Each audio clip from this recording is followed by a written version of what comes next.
Hi, I am Faisal, and in this video tutorial, I will teach you how to change a raster symbology using QGIS. This is part of seventh module in training manual. So let's get started.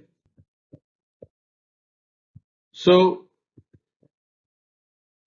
in this lesson, the first section is to uh, load SRTM file, and then we will change the layer symbology. We'll be using single band gray. There are many options in this. Then we will use pseudo color. Then we will change transparency to uh, of different components, and finally we will conclude. Which tool we are using? We are using styling panel.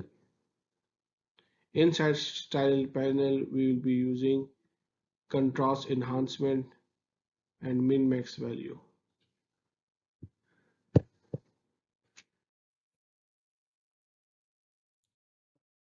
Let's get started with the next lesson in module 7.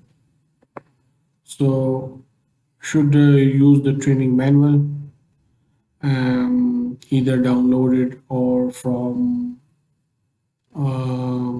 you can watch it online. You can also watch it online from your browser.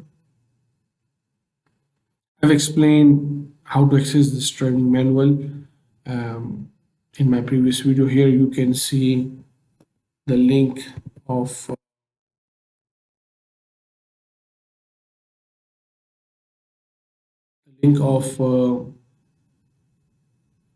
this training manual. Now here, let's open. We are done with the first lesson. Let's open lesson 2 of module 7, which is about changing raster symbology. So here, either I can press next, or I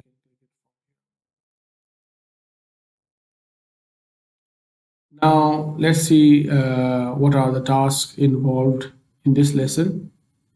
In this lesson, we'll be using this digital elevation model file. Digital elevation model files are known as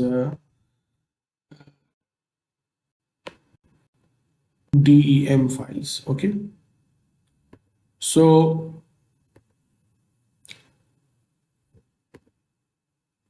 let me deselect my marker pen.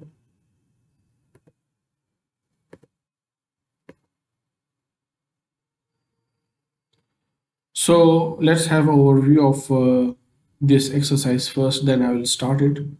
So we'll load this DEM file, and then we'll change the symbology from the layer properties, and we'll look at different options which are listed here, and then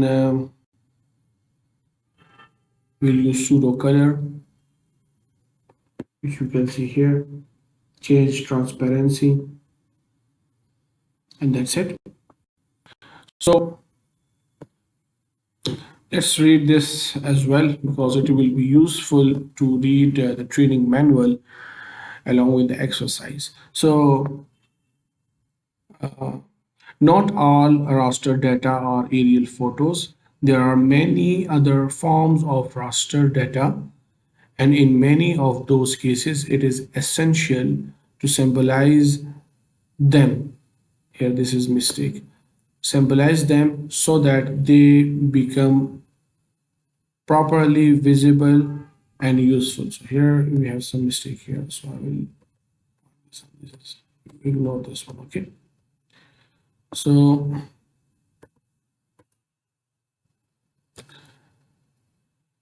what is the goal? The goal is to change the symbology for raster layer. Okay. Now, how can we change symbology? I will open GIS project and I will load this SRTM file. Now here we have another term SRTM. So let's search for SRTM. So SRTM stands for Shuttle Radar Topography Mission. So it is NASA mission, satellite mission, which recorded the digital elevation files of, and it has high resolution. Okay, so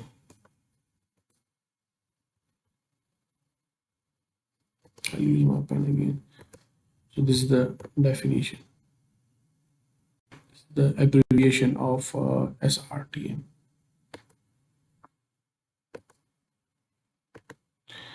Let's go back to the training manual. Zoom to the extent of this layer by right click on it in layer panel and selecting zoom to layer. So let's do this. I'll open QGIS and I will start new project. In this new project, I will let me open extra panels.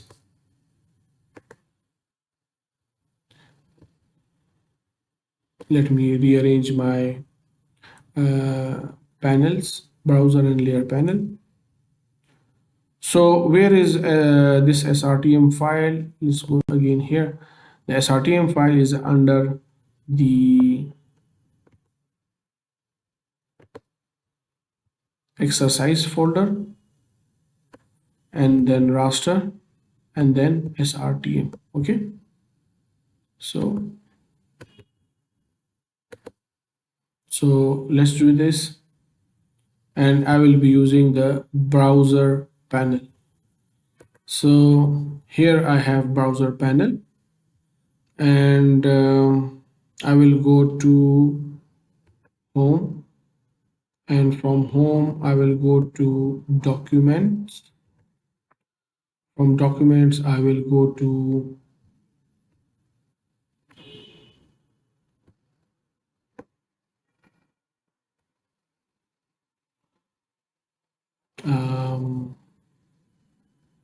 training manual, QGIS training manual,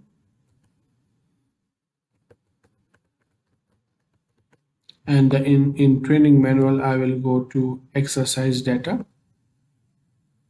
then raster, and in raster I'll go to SRTM.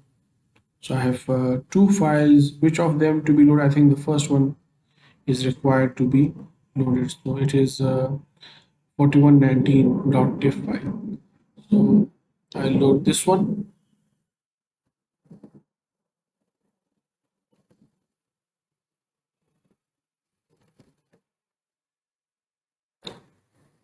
This 4119,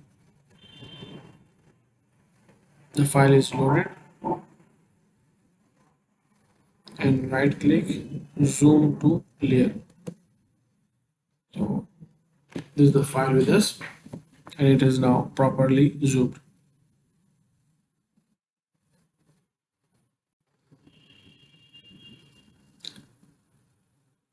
This is actually digital elevation model, DEM file.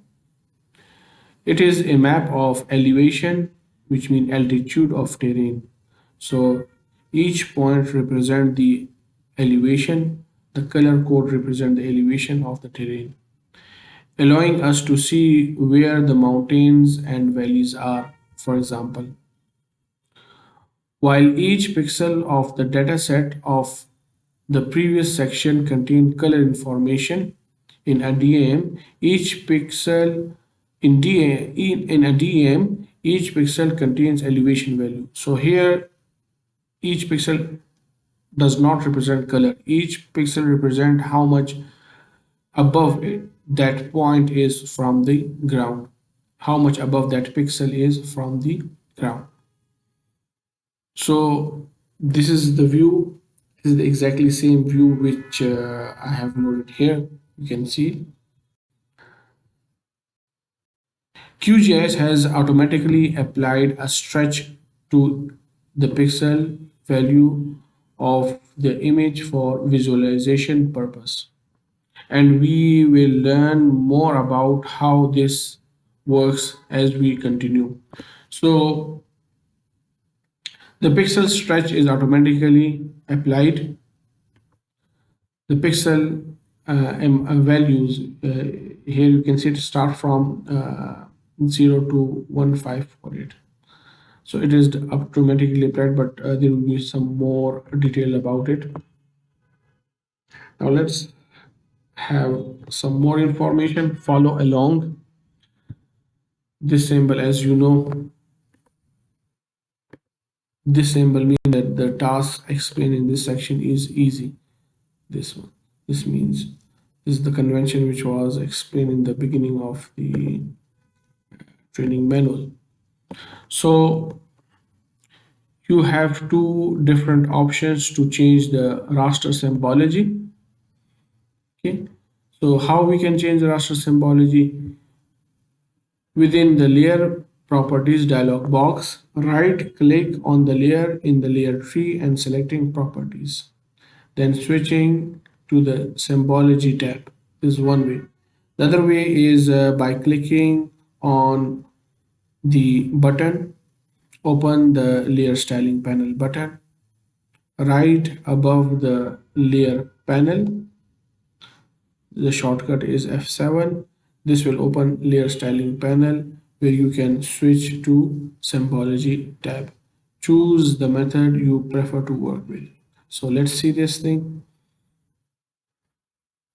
So we have here two options. One is when I right click properties, and from here I choose symbology, and then I start changing symbology. This is one way. The other way is this button was explained, this the button which is visible here, this layer button. The shortcut for this is F7 as well.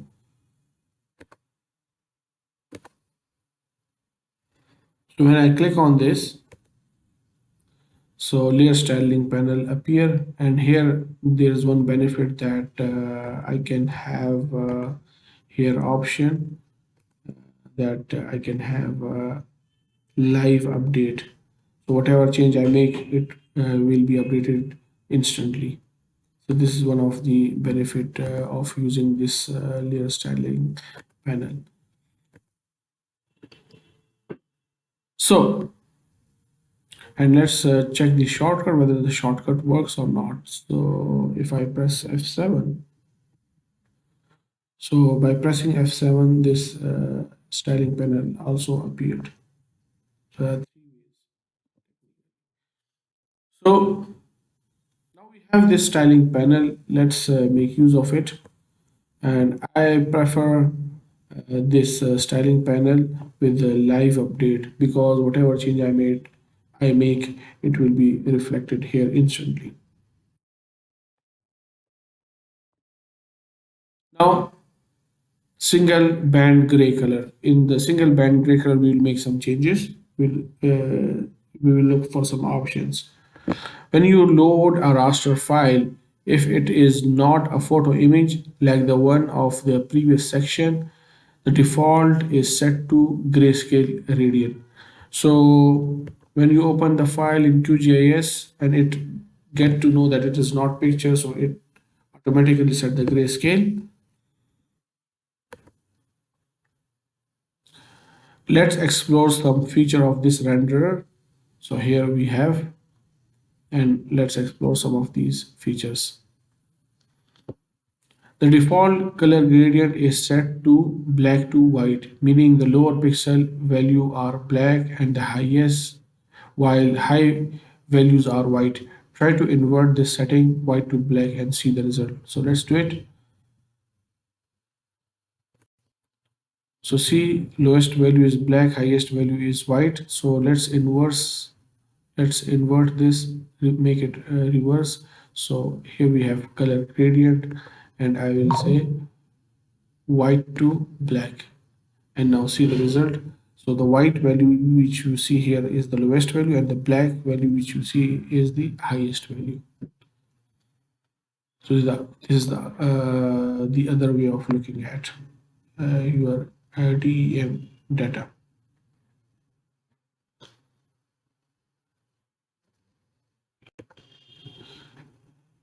Very important is the color contrast enhancement parameter. By default, it is set to stretch to min max. What it mean? It means that meaning that the pixel values are stretched to the minimum and maximum value. So with enhancement, you see features, but without enhancements, you will be unable to see the features. So here they are talking about this contrast enhancement, this one, and it is written stretch to min max.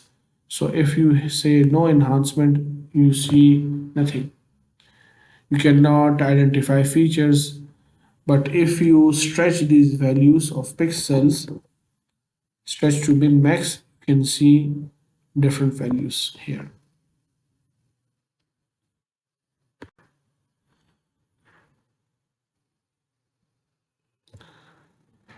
But what are the minimum and maximum value that should be used for stretching? Now, this is an interesting question. Which value should I use for minimum and maximum?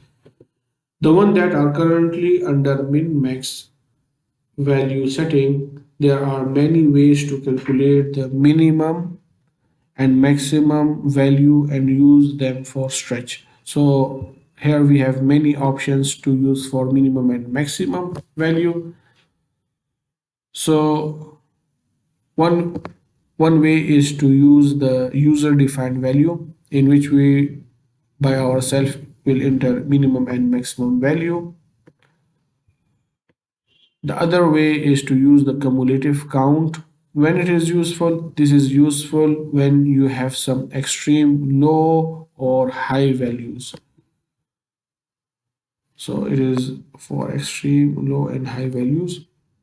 It cuts 2% or either 2% or the value of your choice, or the value we choose of these. So it make for you the cut at given percentage or 2%. What is the third option? The third option is which we are using right now, min max. What is this?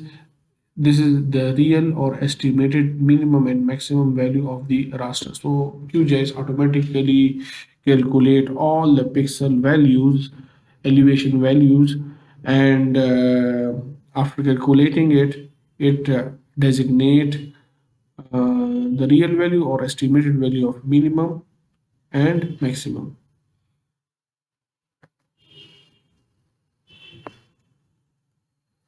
Now, for example, if you have value in points elevation, so maybe that will be the estimated. Now, there is another option based on statistics, in which means and plus minus standard deviation will be used. When it is used, the value will be calculated according to the mean value and standard deviation value. So you know that let's say if we have a normal probability, okay, we have a normal distribution of our data. This is the distribution of our data. These are some values, and we have our data. So distribution are also followed in elevation. Okay, so it is possible that we will have some mean value, and it is possible that and if you have mean, it is also possible that you will have some standard deviation. So you can you can show the contrast based on mean and based on standard deviation.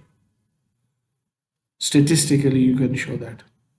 So let's check these four options.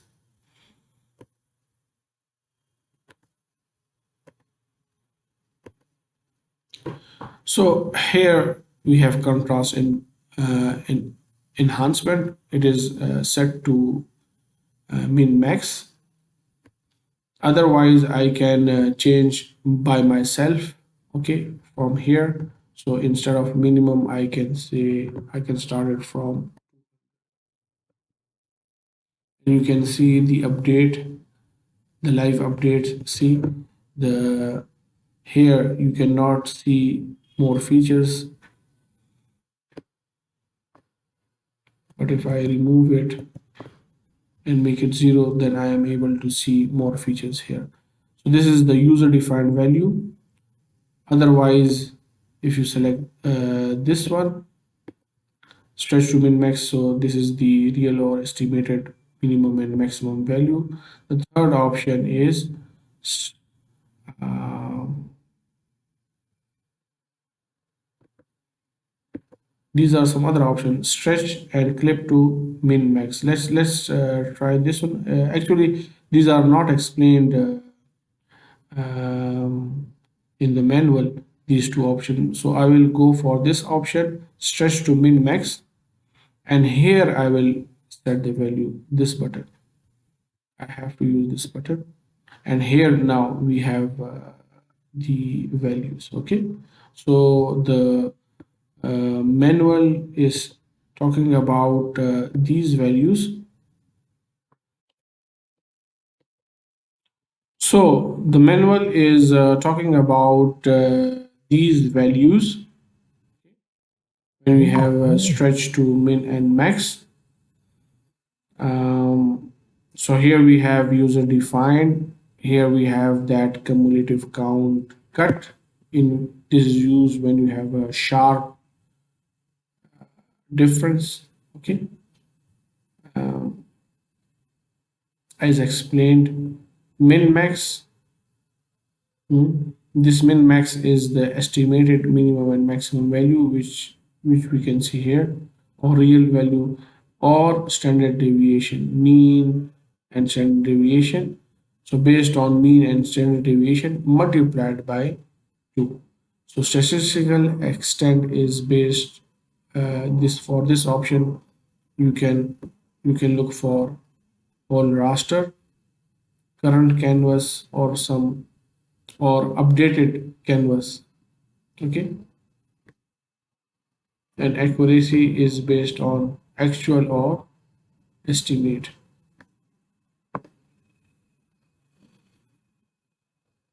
So these are those four options. Here you can see uh, how the appearance is changing. This one is min max, this one is cumulative, and this one is user defined.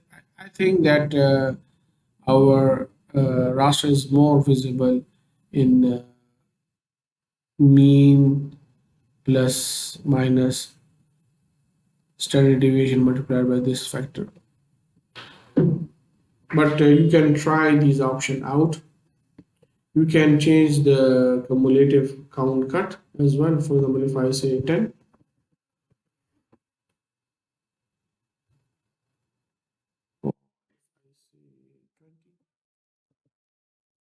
you can see so below 20 all values are ignored, above 98 all values are ignored. So you can select the range in percentage cumulative count to cut out of the minimum and maximum value to discard. So let's make it 2 again. What are the other option here? We have if I go back to this option, we have here stretch and clip to min max. So this is one option. So here in this option you can see a region is clipped out, um, and why this is clipped out, let's have inquiry about it. If I say stretch to min max, and if I go for here the value, so here inside here the value of the band is 1577. The value is very high. Okay, so when I do stretch and clip to min max, so clip to min max mean that if the value is beyond this range, that value will be ignored. So because 1577 is above this maximum value, so it is discarded, it is clipped out. Same is for here. And the last one is clip to min max. Clip to min max is clipping all region which which is between the minimum and maximum value, and it is also creating this white clip as well. This portion is extracted out. Okay, this portion is extracted out, whereas the rest of my uh, image, my DM file is shown. So here only clipping is done, only the values beyond this range are clipped out, whereas here in this option it is not only clipped but it is also stretched to the minimum and maximum value. So this is the difference between them, and these options are used depend upon the situation. Sometimes we don't need any enhancement, sometimes we need no enhancement plus clipping out some region which are beyond the minimum and maximum. Sometimes we want to stretch as well as minimum and maximum value to be clipped. So depend upon your situation, you will be using the option. So now I will go to this option, stretch to min max, and within each option you have these further sub options available. Okay, now let's go back to manual.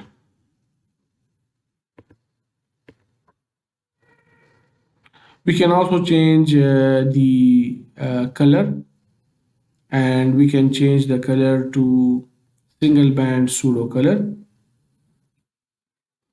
So grayscale are not always great style for raster layer. Let's try to make DM more colorful. Okay. So change the color type to single band pseudo color.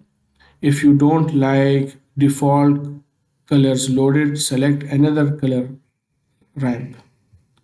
Click classify button to generate new classification. If it is not generated automatically, click OK button to apply this classification. So here we will have such option, and this is the classification button which they were talking about, and our result will be somewhat like this. They have used color ramp and linear interpolation, and it is pseudo color single band. So let's go back here, and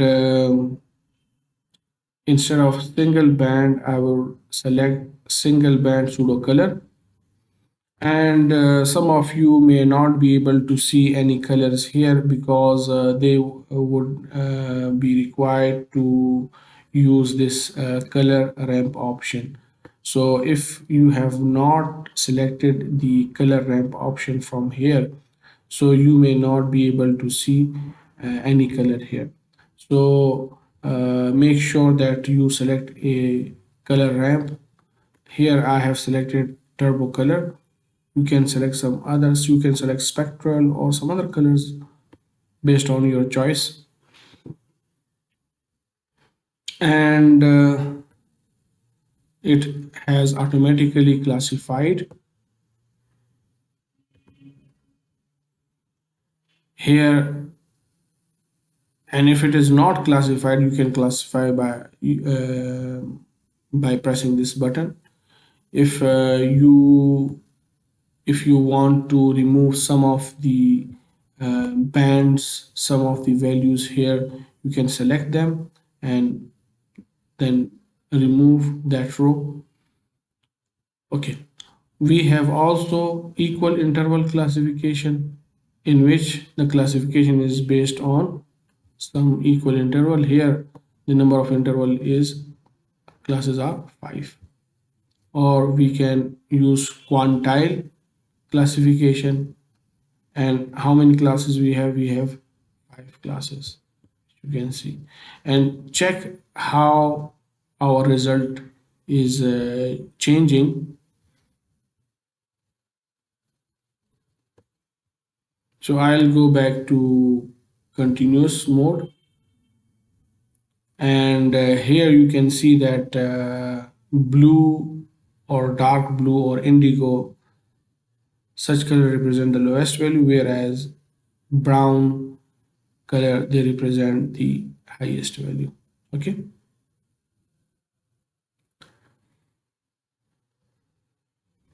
Here automatically it is being updated because I have live update here.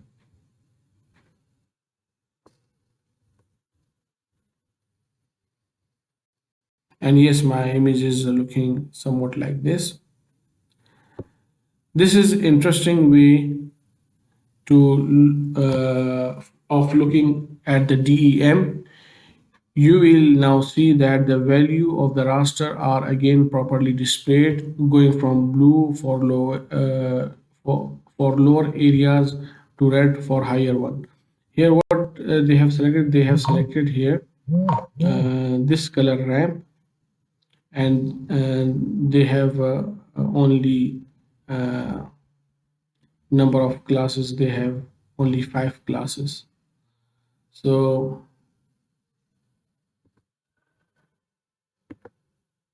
if I go back here and if I move up and I select the spectral color, okay, and in spectral color, um,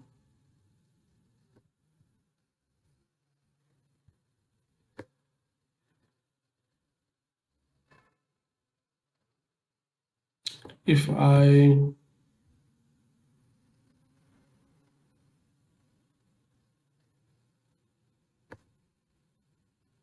choose equal interval, so now I have 5 values. Okay, so here the only difference is that in my this color ramp is exactly the one which is shown in the manual, but the values are inverted. Okay, so you can use this one, or if you are not satisfied with this, go back and select the turbo. Or we have some other options here as well. These are different available options that you can use.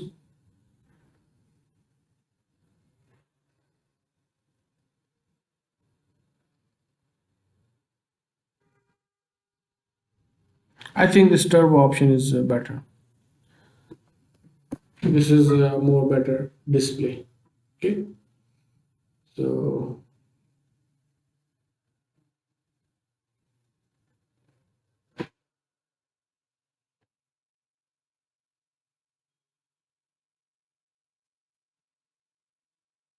What else we can do? We can change the transparency of our raster file. Sometimes changing the transparency of the whole raster layer can help you to use other layers covered by the raster itself and better understand the study area. So sometimes you have two different layers at top of each other and you want to look at both look at both of them, so you make one of the layer transparent. So how we can change the transparency, we'll talk about it here. um, you will go to transparency option in global opacity and change the values. Okay, so let's do it. So here we have transparency and I will change the value to somewhere around 50%. So now it is transparent, and why it is becoming milky? Because my canvas is white color, that's why. In fact, this layer, SRTM layer has become transparent. Okay.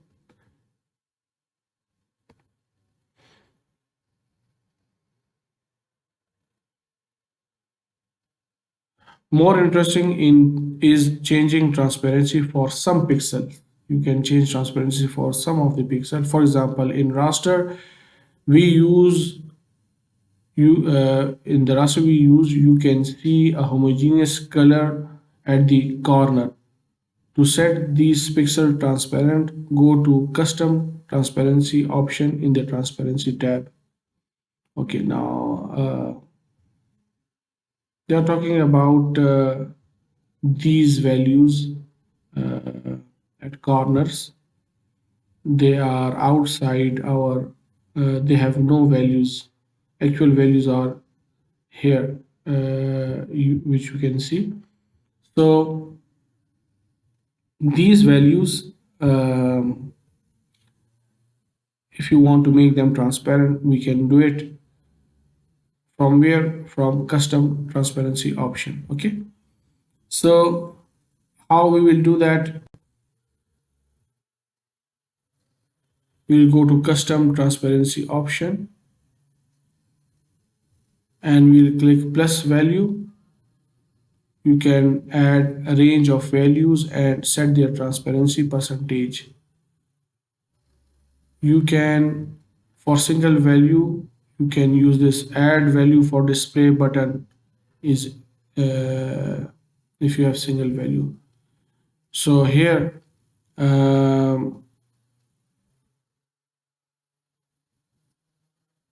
I don't have a range of value. In my example, I have only single value. Why single value? Because all of them, they have same color and they have the color of they have the value of 0. So all of them, they have one value and I want to make this only one value transparent. So what I should do is I should go for, instead of this plus button is for a range of value. I will go for this option. Okay, so they say click on this.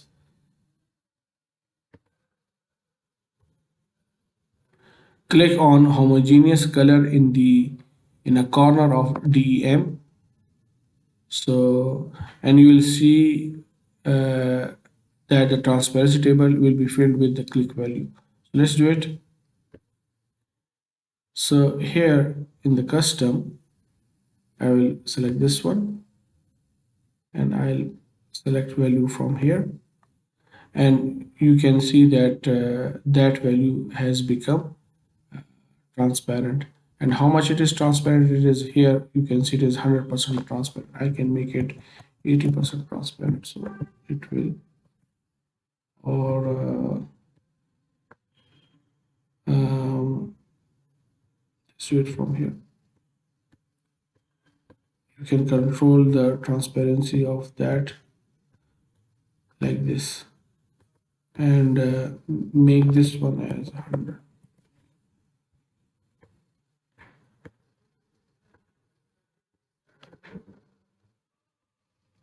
But if you set it to 80 and then move your slider, so that value is 80% transparent now. But if you make it 100 and change the slider, it is now 100% transparent.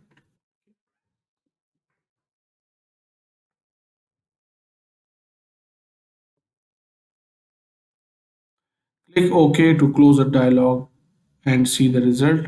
Here I have, I don't need to click OK. Here I have live update, so I can see the result. That's it. See, the corner are now 100% trusted. Yes. Conclusion. These are some basic functions to get you started with raster symbology. QGIS gives you many more options such as symbolizing a layer using plated, paletted, unique values, representing different bands with different colors in multispectral images, in multispectral image, or making automatic hillshade effect useful only with DEM raster file. So there are other options available. They are talking about here we have only changed the band and pseudo color, but there are some other option like using paletted unique values, representing different bands with different colors. Here we have single band. If you see here, we have here single band. So you can also sometimes you have a DM file with multispectral bands, many bands. So you can represent each band with different color. They are talking about that. Or you can also make automatic hill shade effect. So these options are available. Um, some guidance you can find about it from user guide, from QGIS user guide to find more about this. And here we have reference for downloading this SRTM data set. What's next? The next is a third module and a third lesson in the module, which is about terrain analysis. Now that we can see our data displayed properly, let's investigate how we can analyze it further. Now we have arranged our display of this data. We'll perform some analysis on this. We'll calculate some values. So I hope you will have enjoyed. Thank you.